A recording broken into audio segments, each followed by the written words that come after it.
TV18.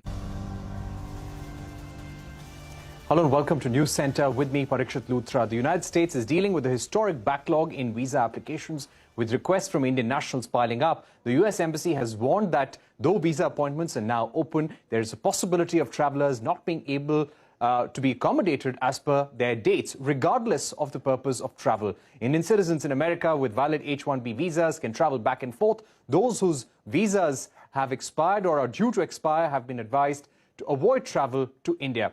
American Indian companies have flagged this chronic processing delays.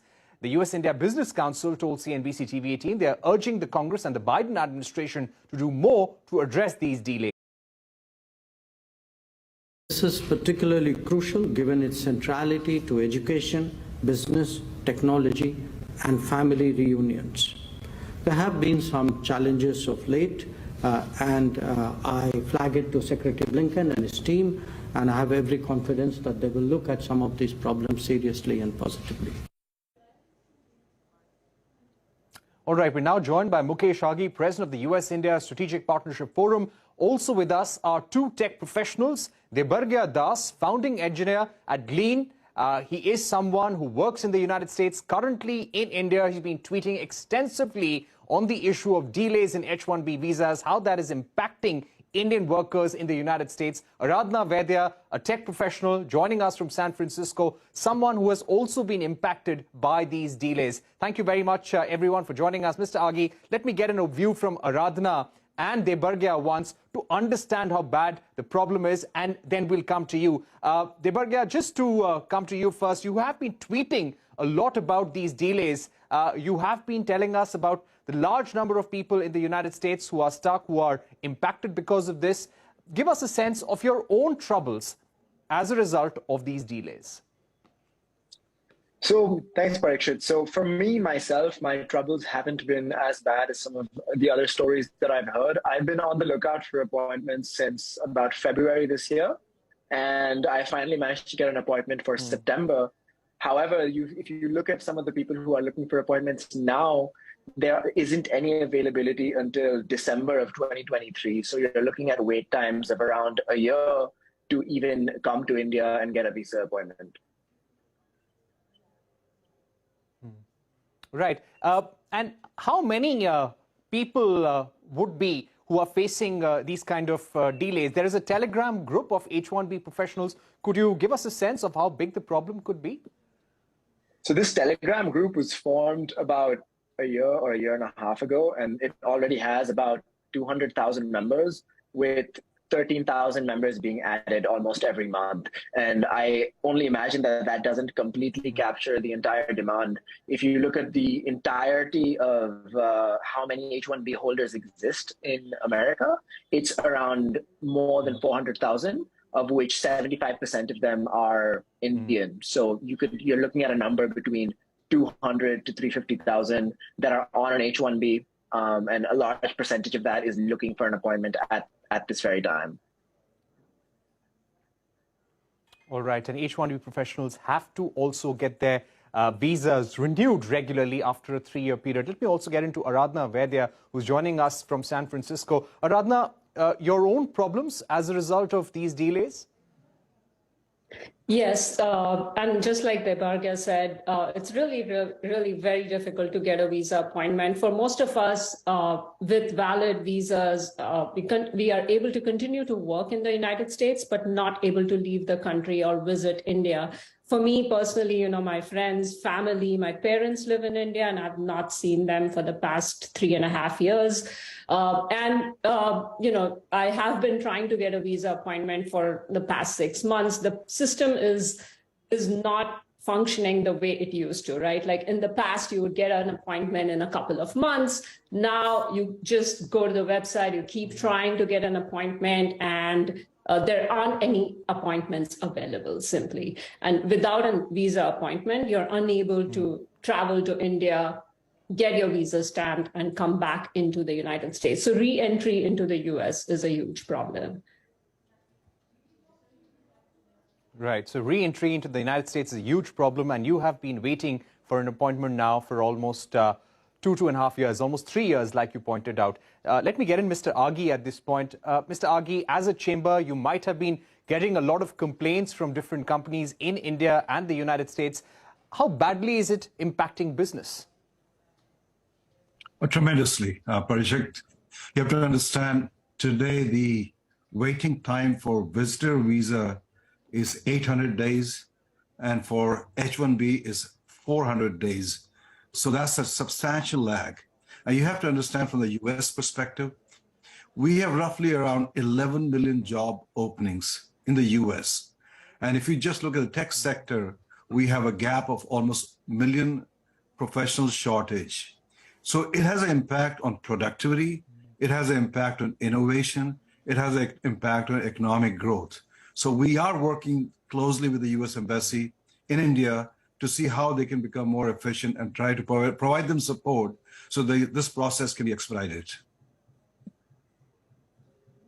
Right. Mr. Aghi, what we understand that the nature of visa and consular services at US missions in India and across the world are self-financing. The proceeds from visa fees are used to pay salaries and maintain staff in the visa teams, and this ability was impacted during the pandemic when there were restrictions on visa processing because of the lockdowns and the COVID pandemic. They have now started trying to ramp up capacity with additional resources in a big way. So do you feel the messages that have been coming so far from the US State Department, from the Secretary of State, are they adequate? They're making all the effort. You saw and heard from the Secretary of State, Tony Blinken, saying that we are investing. You heard from Councillor Heflin in Delhi that they are investing more. You know, it was a chicken and egg story. Basically, you don't want to invest because you're not financed. And so now State Department has stepped up and has started investing, adding more resources. And there's a lag time. And I think the lag time is going to be next 6 months. And after that, you'll see more efficiency coming through. But it is still unacceptable when you have to wait 400 days to get an appointment for a business visa.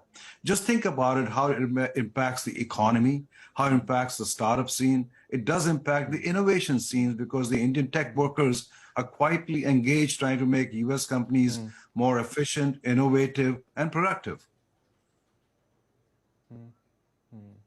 Right. Let me go back to our guests also. Debarghya, you're currently in India.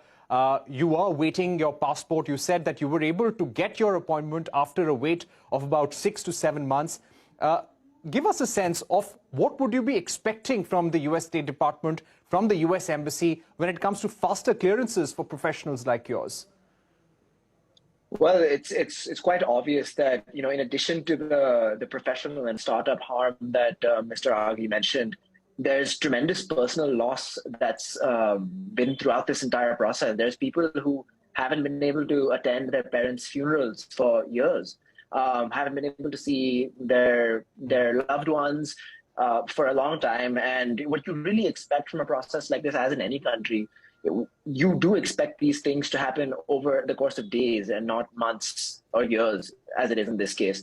So now you have people who are actually, there's a cottage industry of companies that just try to get you a visa appointment, and that's just unacceptable. So I have friends and acquaintances who are paying $500, $1,000 just to have somebody in India log into this website and check and get them an appointment. And that's just an unacceptable situation to be as a country.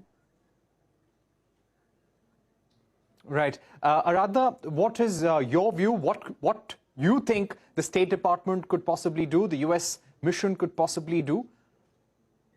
Yeah, so in my case, for example, I qualify for what's called a Dropbox appointment, which means I don't even need an interview for them to be able to stamp my passport and give me the visa, right? So at least for cases like that, where you don't need a face-to-face appointment, it's a Dropbox appointment. If they could enable some of these things within the US, that could ease some of the load that the embassies have to, since the embassies are backlogged. So that is one suggestion, and I don't know if that's possible, but that might be something that they could do. The other thing would be to streamline the interview or the appointment process, rather, right? To what some of the other people have said, like when you try and log on to the site, it's not a straightforward process, right? It just keeps showing you appointments are not available. The window to get an appointment is also open for a very limited amount of time. And it's like people keep on trying on that website to be able to get an appointment. And that's simply not the way things should work, right? There should be a much more simplified and streamlined way of the seemingly easy process, right? Right. Do you also feel, Mr. Aghi, that these delays are impacting the hiring process of skilled professionals from India? Quite a bit, because I think when we hire, we expect people to join in a month's time, 2 times. And if you don't have a predictable time on getting a visa to come, then makes it more difficult to take the decision. But I just want to come back. I think we've been working very closely with the U.S. Embassy in India. And what they are trying to do is with limited resources, trying to waive off more interviews, trying to leverage more Dropbox. So there is a lot of effort being put in. And I think where they're asking for interviews is more for the first-time applicant or people who have been refused visa. So I have to basically bring to everybody's attention that all the efforts are being made by the embassy in Delhi. Yes, State Department did brief us here that they're going to add more and more resources, and that's going to take at least 6 months' time to get people up and running. And so I think you will see a positive impact 6 months from now. But meanwhile, we just have to ride the wave and see how we can get people across the border. Right. And any other recommendations to the U.S. government in order to ease the movement of professionals? Would you like to ask them to maybe prioritize certain categories? So we have made recommendation in the sense there is a category on the emergency side when people have to move fast for health reasons, family reasons, or from a work perspective. Investors, we are able to move them fast enough. But you have to understand that the COVID backlog really made the whole process much more difficult because resources will reduce itself. So they're all ramping up. And you have to understand, for the first time, we're seeing students, for example, they're being given priority. We have 238,000 students in the U.S. this year. And the number I saw, almost 1 million visas were issued last year between tourists and students coming to the U.S. So I think the effort is being made. It's not good enough. But in our discussion with State Department, they're stating very clearly they're adding resources, give some time to ramp up, and things will ease up. Right. Thank you very much, Debarghya, Aradhana, for joining us on this very important discussion that is affecting a large number of Indian professionals, and Mr. Aghi for joining us from the view of the US-India Strategic Partnership Forum as well. We're going to take a short break at this point, but don't go anywhere. When we return, we'll focus on the electric vehicle testing norms. Nitin Gadkari, the Road Transport Minister, has asked EV players to focus on quality. We catch up with Arun Kumar, Group President of Ola, to understand how the industry is prepping for these new norms.